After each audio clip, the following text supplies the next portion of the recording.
Hello, and welcome to Poetry Thursday, where we dive into a new poet every week, read some of their poems, and discuss a little bit about what they mean, to me at least, and hopefully have a discussion in the comments. This week I have chosen to read Kahlil Gibran from Madman, His Parables and Poems. I wanted to read the preface, however you would like to say it. And then just a short poem and a longer poem. I believe they're pretty popular. I mean, I feel like Kahlil Gibran, just in general, especially this book, is very popular. Very renowned, very famous. But I like it. So that's why I'm discussing it here. Anyways, without further ado, I don't know. How do I normally start this? If you thought my shoddy research on Sylvia Plath was bad, I did absolutely no research on the life of Kahlil Gibran. So that's cool. I know he lived a long time ago. You know what? Let me just look him up. No, I need to spell his name right though. Kahlil Gibran, right here. There you go. Okay. Kahlil Gibran was born in 1883. Oh, he was a painter. I didn't know that. He lived most of his life in the United States and wrote his best-known works in English. He transformed Arabic literature in the first half of the 20th century. Educated in Beirut, Boston, and Paris, Gibran was influenced by the European modernists of the late 19th century. He considered himself to be mainly a painter, which is crazy considering like how good some of his writing is. But I mean, I think there's 3 photos in here that are reproductions of his some of his like sketches, and they're pretty good. Not that I am an artist. I mean, anything better than a stick figure is gonna be good to me. I don't know much about his actual life and growing up, and I'm honestly, if you guys do like the backgrounds that I do on poets, please sound off in the comments below, because if you guys want to hear about that stuff, I will do the research for you. But if you don't care, then I will just get into the juicy bits of the actual writing. All right, so The Madman and His Parables and Poems. This book was actually gifted to me by a very dear and close friend of mine, and it opens with, "You ask me how I became a madman. It happened thus.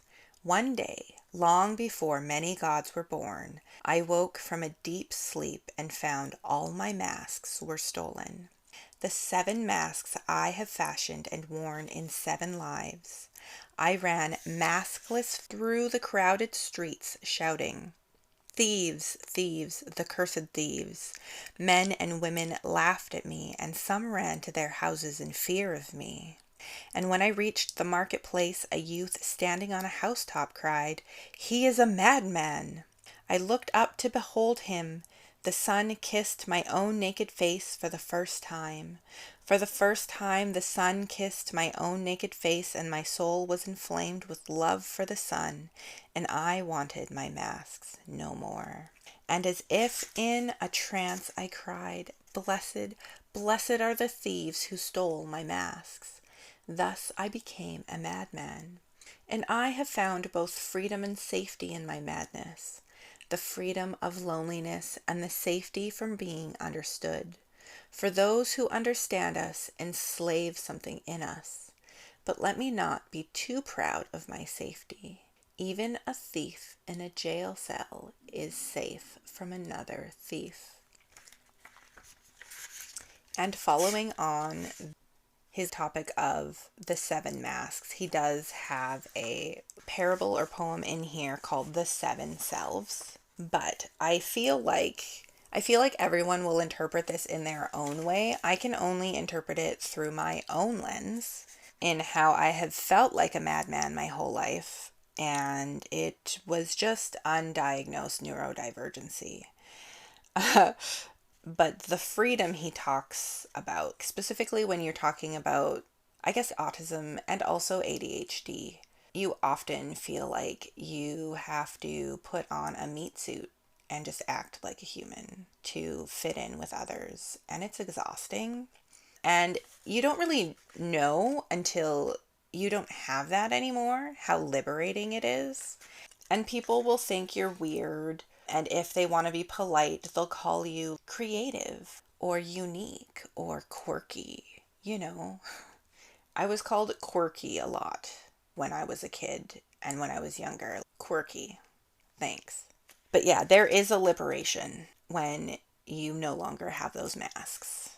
And so I can kind of understand his blessed are the thieves who stole my masks. Thus I became a madman. I'm probably a bit more of a weirdo now. Weirdo sounds like such a derogatory term to call myself. I don't mean that in a bad way. I just mean that I tend to like what I like, and if you don't like me, there's nothing I can do about that. Which I said in one of my last videos, I think. If you don't like me, there's nothing I can do about that. I will not change myself to be pleasing to you. I do not relate to the loneliness and the safety from being understood because I'm the opposite. I feel like I was able to understand people around me better once I understood myself. So I felt almost less lonely. And I also feel like because I was able to vocalize my thoughts and feelings better, I was better understood. And I do think it's so interesting how he talks about when he lost his mask, he's free from the safety of being understood because those who understand us enslave something in us. It's such an interesting take because, I mean, it is true. And whether there's some super extra deeper meaning, I will leave that up to the neurotypicals who are very good at inferring things from between the lines. But I will talk to you from the hyper literal mindset. I feel like enslaved is such an interesting way to word it. I guess it gets his point across of what he's trying to say because he's obviously free from that. And I don't know what it would have been like to be of Arabic descent in the United States at that time. I'm going to be honest. Knowing the history of America, I can't imagine that it was super great. But again, I am not a historian. I am just a girl on the internet talking about poetry. Safety from being understood. For those who understand us, enslave something in us. They do. They do sometimes, I guess. They just know you a certain way that others do not. So the first one I wanted to read was The Gravedigger, which is very short, but also it's short, but it says so much about so many things in literally like one paragraph. Once, as I was burying one of my dead selves, the gravedigger came by and said to me, "Of all those who come here to bury, you alone I like."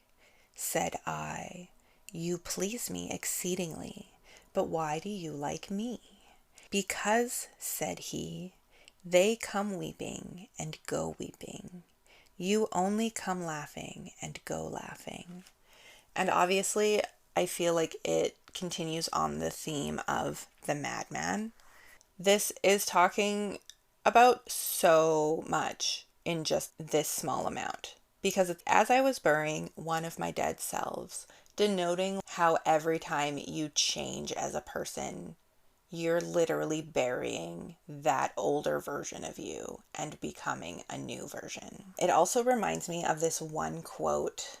I can't remember who said it, but it's, "Everything I have ever let go of has claw marks," which is such an innate human experience. Change can be so hard and it doesn't ask for permission. It doesn't ask if we're ready. So you're getting the gravedigger is like, oh, I like you because your attitude towards change is so different from everyone else's. The people who come here to bury their old selves are weeping and grieving their old self and possibly struggling in this new version of them, whereas the madman just is laughing, is having this very jovial, which when you think of that, it is kind of like a madman who goes to bury someone laughing. No one.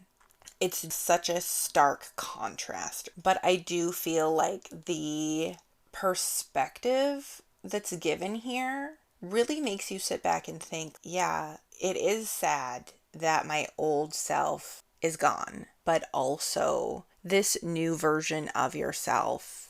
Who knows what your future self and your current self is capable and in what new ways they will change and view the world. And I feel like that's such a good perspective to have. Very hard, but something to work towards, I guess. At least for me.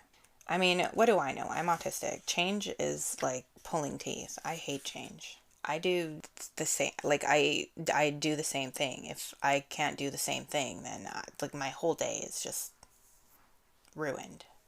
You know, it's not ruined, but you know what I mean. Like, if you're also autistic, you understand that if something in your routine that you're used to doing the same way all the time, like every single day, if you can't do it in that way, there is just this thing inside of you that's just, The second one I wanted to read is Defeat, which, again, I don't know how popular all of these are. I'm sure all of Kahlil Gibran is popular. This one is, my opinion, should be very popular. It's very popular to me. I have read it many times. Defeat, my solitude and my aloofness. You are dearer to me than 1,000 triumphs, and sweeter to my heart than all world glory. Defeat, my self-knowledge and my defiance. Through you, I know that I am yet young and swift of foot, and not to be trapped by withering laurels. And in you I have found aloneness and the joy of being shunned and scorned. Defeat, my shining sword and shield.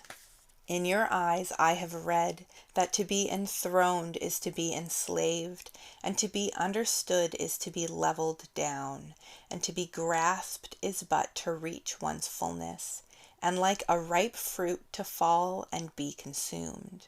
Defeat, my bold companion. You shall hear my songs and my cries and my silences, and none but you shall speak to me of the beating of wings and urging of seas, and of mountains that burn in the night, and you alone shall climb my steep and rocky soul. Defeat, my deathless courage. You and I shall laugh together with the storm, and together we shall dig graves for all that die in us, and we shall stand in the sun with a will, and we shall be dangerous. I have a few thoughts on this one, and I guess it can be said it's one thing to be victorious and win, but you really learn your hardest and most important lessons when you lose. And there is something to be said about being a good loser and being a sore loser. And I feel like the people who have coped and come to terms with defeat are the ones who really can push themselves to be the most successful. Because after you have struggled with that sense, that like moral failing that you feel, or I don't even know, like I don't know how it feels for others, but when I fail something, I feel like it's the end of the world. The best example I can give is grade 10. I got a C in science. Like, a C isn't even that bad. Let's be real. It's not like I failed the class. I knew I didn't do the homework. I didn't hand in the labs. I didn't even study for the tests, okay? I just flew by the seat of my pants and came out on the other side with a C. That's like the best I could have hoped for. Do you know what I mean? And I cried. I cried. I knew that I didn't do the work. Of course, back then I didn't know what burnout was. I was struggling with intense burnout at that time. There was so much going on in my life. Never mind the fact that I was, 15, 16, a teenager, raging hormones, intense anxiety, undiagnosed neurodivergency, all that jazz.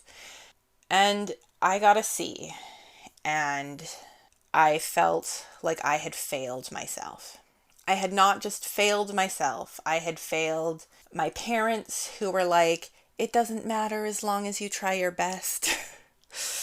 Because I knew that I hadn't tried. And again, back then, I didn't understand that, there are different levels of try. If 30% of your output is your 100% at that time, that's your 100%. You put in 100% of your effort to get to that 30%.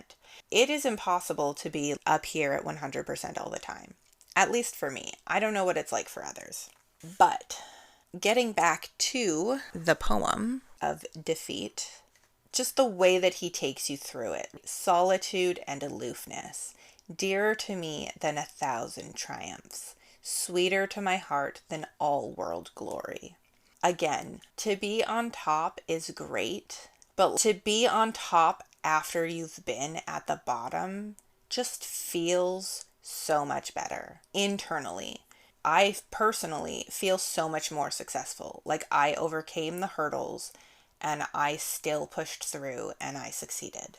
And again, the next, my self-knowledge and my defiance. You learn so much more about yourself in your defeat. And not just that, there is a sense of defiance. Like, I will not let this defeat define me. I will get back up. I will keep trying. Through you, I know that I am yet young and swift of foot, and not to be trapped by withering laurels. And in you, I have found aloneness and the joy of being shunned and scorned. Even though he talks about being young here, he also talks about this wisdom of having joy in being shunned and scorned. And I feel like when you're young and you experience defeat, there is not a joy in that. You just feel defeated. You feel dumb. You feel stupid.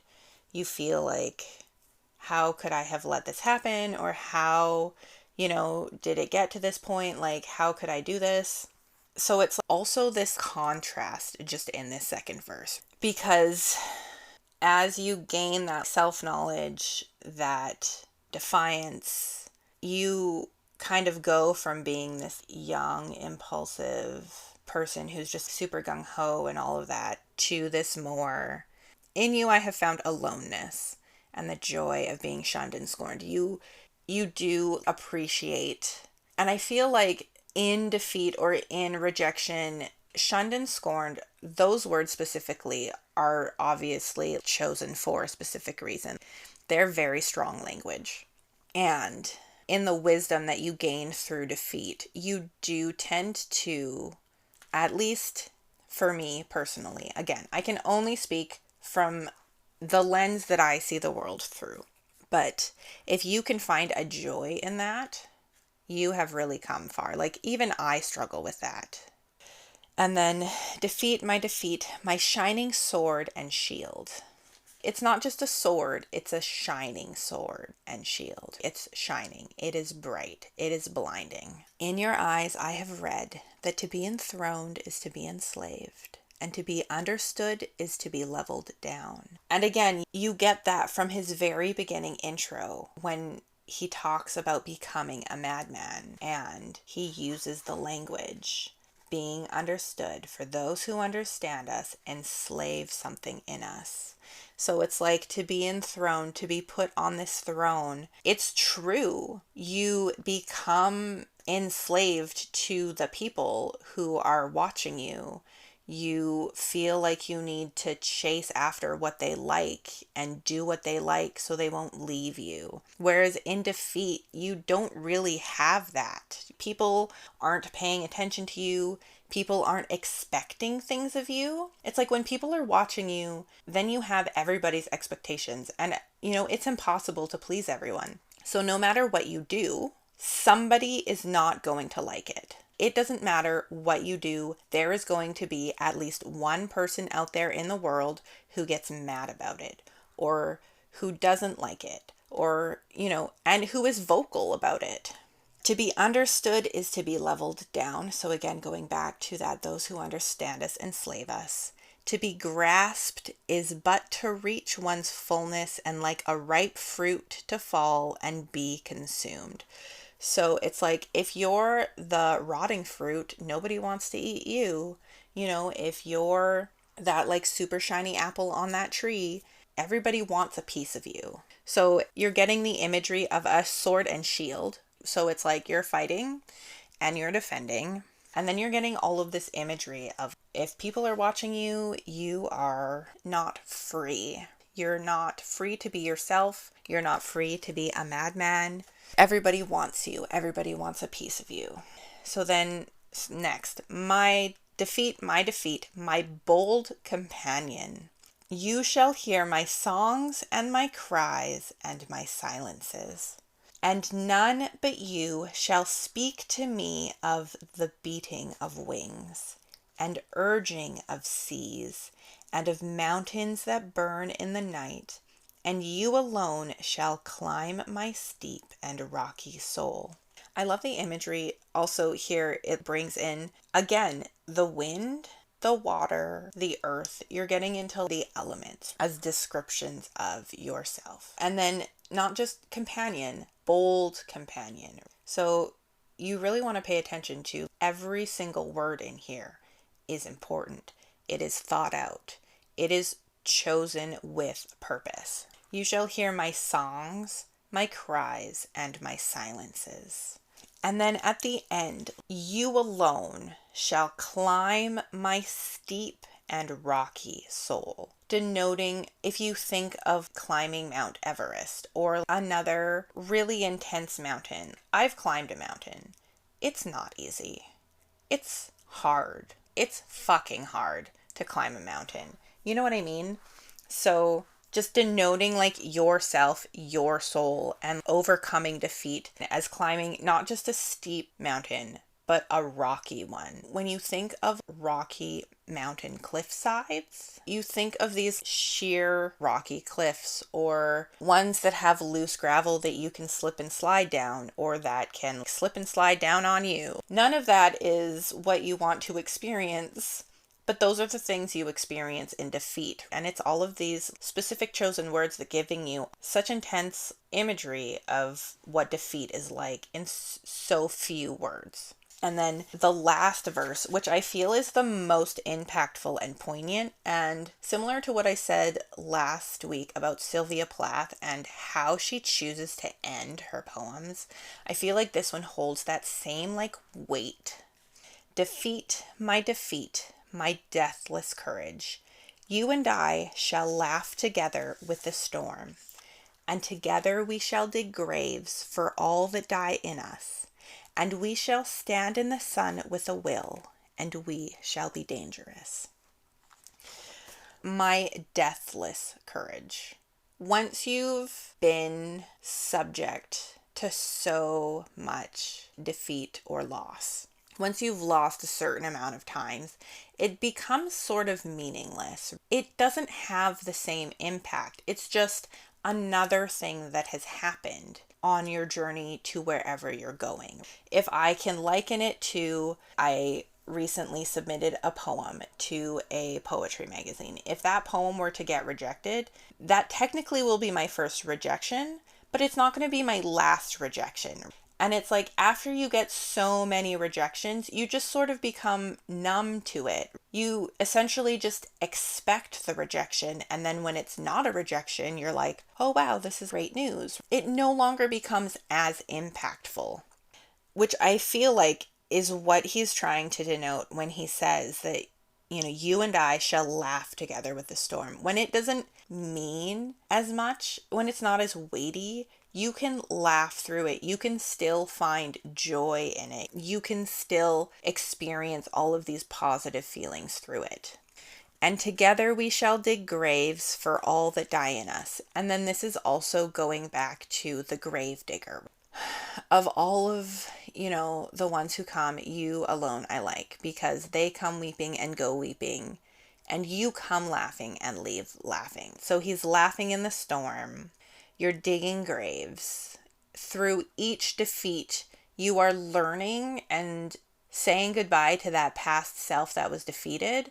And then you are becoming a new self, a new person with new knowledge to continue on and go towards your goal, whatever that goal will be. And we shall stand in the sun with a will, and we shall be dangerous. Which holds such this weight. You're standing in the sun, which is a very positive image. The sun is warm, it's inviting, it feels good, it like warms your insides, it makes you feel cozy. With a will, there is a will and determination that comes at the end of defeat, wanting to try again, wanting to work even harder, and we shall be dangerous.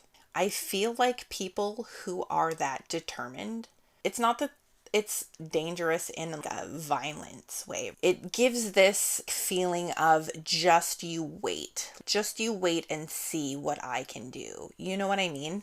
And so it just leaves you at the end in that final verse with just this weight of not just in defeat, but everything that comes after the defeat. And I think that's all I have to say about that. I would love to hear everybody's thoughts, everybody's views, what they think, what they infer, what their experiences. Just leave it all down in the comments below. Let's start a discussion down there. If you like this sort of content, please do like, subscribe, hit that notification bell so you know when I post. And I will see you guys all in the next one. Bye!